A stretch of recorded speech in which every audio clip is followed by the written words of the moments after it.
Hi friends, आज मैं आपको सुनाऊंगी सावन मास के महात्म्य की कथा।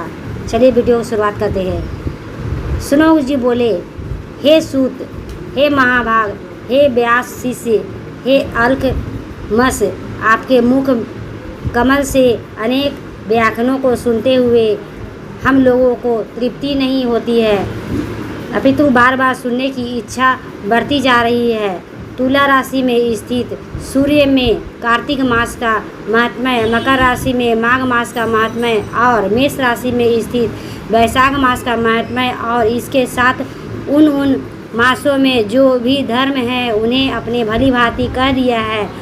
यदि आपके मत में इनसे भी अधिक महिमामय कोई मास हो तो तथा भक्त प्रिय कोई धर्म हो तो आप उसे अवश्य कहिए, जिसे सुनकर कुछ अन्य सुनने की हमारी इच्छा ना हो। वक्ता को श्रद्धालु श्रोता के समक्ष कुछ भी छिपाना नहीं चाहिए। सूत जी बोले, हे मुनियों, आप सभी लोग सुने, मैं आप लोगों के वाक्य गौरव में अत्यंत संतुष्ट हूँ। आप लोगों के समक्ष मेरे लिए कुछ भी गोपनीय नहीं है। दंभ रहित, अस्मिकता, ठठरता, साधुता और परित्याग, उत्तम भक्त सुनने की इच्छा, विनम्रता और ब्राह्मणों के प्रति भक्ति, परायणता, सुशीलता, मन में स्थिरता, पवित्रता और तपस्विता तथा और अनसूया, ये श्रोता के 12 गुण बताए गए हैं। ये सभी आप लोगों में विद्यमान है, तो अतः मैं आप लोगों में प्रसन्न हूँ। उस तत्व का वर्णन करता हूँ। एक समय प्रतिभाशाली संत कुमार ने धर्म को जानने की इच्छा से परम भक्ति के युक्ति होकर विनम्रता पूर्वक ईश्वर के भगवान शिव से पूछा। योगियों द्वारा आराधनीय के चरण कमल वाले देवों के देव, हे महाभाग, हमने आपसे अनेक व्रतों तथा बहुत प्रकार के धर्मों को श्रवण किया है और फिर हम लोगों के मन में सुनने की अभिलाषा है। 12 मासों में जो मास सबसे श्रेष्ठ है, आपकी अत्यंत प्रीति कराने वाला, सभी कर्मों को सिद्धि देने वाला हो और अन्य मास में किया गया कर्म आदि इस मास में किया जाए तो अनंत फल प्रदान करने वाला हो। हे देव, उस मास को बताने की कृपा कीजिए। साथ ही लोक अनुग्रह की कामना से उस मास के सभी धर्मों का वर्णन कीजिए।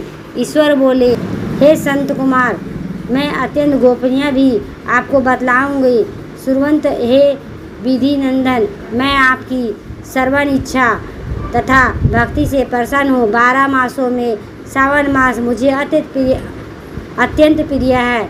इसका महात्म्य सुनने के योग्य है, अतः इसे सावन मास कहा गया है। इस मास में श्रवण नक्षत्र युक्त पूर्णिमा होती है, इस कारण से भी इसे सावन कहा गया है।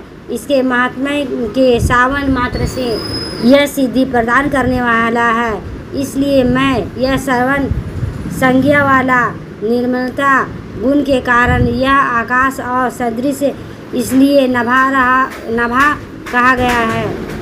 इस सावन मास में धर्मों की गणना करने से इस पृथ्वी लोक में कौन समर्थ हो सकता है। जिसके फल का संपूर्ण रूप से वर्णन करने के लिए ब्रह्मा जी 4 मुख वाले हुए हैं। जिसके फल की महिमा को देखने के लिए इंद्र हजारों नेत्रों युक्त हुए और जिसके फल को कहने के लिए शेषनाग 2000 जिह्वाओं से संपन्न हुए। अधिक कहने वाला क्या प्रयोजन है। इसके महात्म्य को देखने और कहने का कोई समर्थ नहीं है। हे मुने, अन्य मास इसकी एक कला को भी नहीं प्राप्त होते हैं। यह सभी व्रतों तथा धर्मों से युक्त है।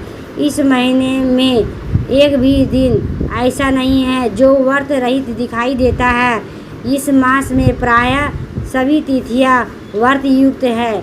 इसके महात्म्य के संदर्भ में जो मैंने कहा है, यह केवल प्रशंसा मात्र नहीं है, अतो जिज्ञासु भक्तों, अर्थ की कामना करने वाले, मोक्ष की अभिलाषा रखने वाले, अपने अभिष्ट की आकांक्षा रखने वाले चारों प्रकार लोगों को ब्रह्मचार्य, गृहस्थ और वानप्रस्थ संन्यास आश्रम वाले को इस सावन मास में व्रत अनुष्ठान करना चाहिए। सनत कुमार बोले, हे भगवान, हे सत्यम, जो आपने कहा है इस मास में सभी दिन एवं तिथियां व्रत रहित नहीं हैं।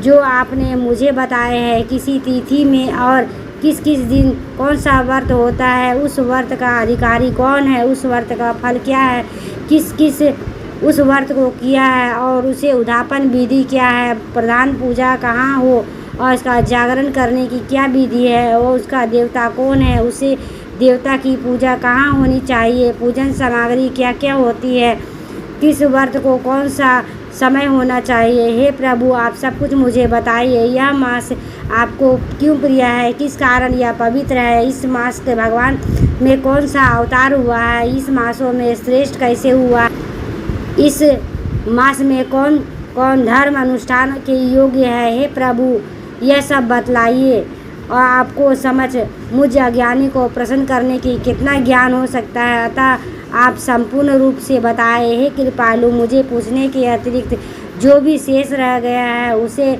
लोगों द्वारा उद्धार के लिए कृपा करके बताइए। रविवार, सोमवार और सोमवार, बुधवार, बृहस्पतिवार, शुक्रवार और शनिवार के दिन जो करना चाहिए विभो सब मुझे बतलाइए। आप सबके आदि में अभिभूत हुए हैं, आपको आदि देव कहा गया है। जैसे एक विधि बाधा से अन्य विधि बाधा होती है, वैसे में अन्य देवताओं के अल्प देवत्व के कारण आपको महादेव माना गया है। तीनों देवताओं के निवास स्थान पीपल के वृक्ष के सबसे ऊपर आपकी स्थिति है। कल्याण रूप होने के कारण आप शिव और पाप समूह हराने के कारण आप हर है। आपके आदि देव होने के कारण शुक्ल वर्ण प्रमाण है। आप प्रकृति, क्योंकि प्रकृति में शुक्ल वर्ण का प्रधान है, अन्य वर्ण विकृत है। आप कपूर है, आप गौर वर्ण हैं, अतः आप आदिदेव गणपति के अधिष्ठान 4 दल वाले मूलाधार नामक चक्र, ब्रह्मा जी के अधिष्ठान रूप के 6 दल वाले स्वाधिष्ठान नामक चक्र और विष्णु के अधिष्ठान रूप के 10 वाले मणिपुर नामक चक्र भी ऊपर आपके अधिष्ठित होने के कारण आप ब्रह्मा विष्णु के ऊपर स्थित है। यह आपकी प्रधानता को व्यक्त करता है। हे देव, एकमात्र आपकी पूजा से के पंचायन पूजा हो जाती है, जो दूसरे देवता के पूजा किसी तरह संभव नहीं है।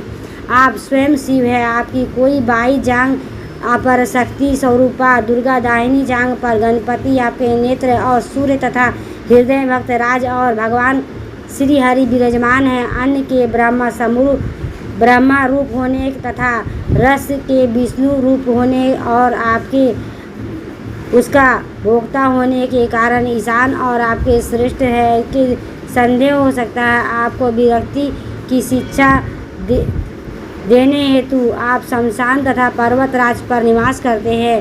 पुरुष युक्त उत्तर के इस मंत्र द्वारा प्रतिनियोग है। हे महिषियों ने कहा है, जगत के संहार करने वाला हाल को गले में किसने धारण किया है? महापर ने कलंगिनी को मस्तक पर धारण कर में कौन समर्थ था? संसार के रूप अंधकूप, पतन और कामदेव को किसने भस्म किया है? आप ऐसे ही आपकी महिमा का वर्णन करने के कौन समर्थ है? एक तुच्छ प्राणी में करोड़ों जन्मों में भी आपके प्रभाव को वर्णन कर नहीं सकता। अतः आप मेरे ऊपर कृपा करके मेरे प्रश्नों को बताएं। इस प्रकार श्री स्कंद पुराण के अंतर्गत ईश्वर सनत कुमार संवाद और श्रावण मास की महात्म्य का पहला अध्याय पूर्ण हुआ। दोस्तों, ये वीडियो आपको कैसे लगे, लाइक करें, सब्सक्राइब करें और श्रावण मास का दूसरा अध्याय अगले एपिसोड में देखिएगा।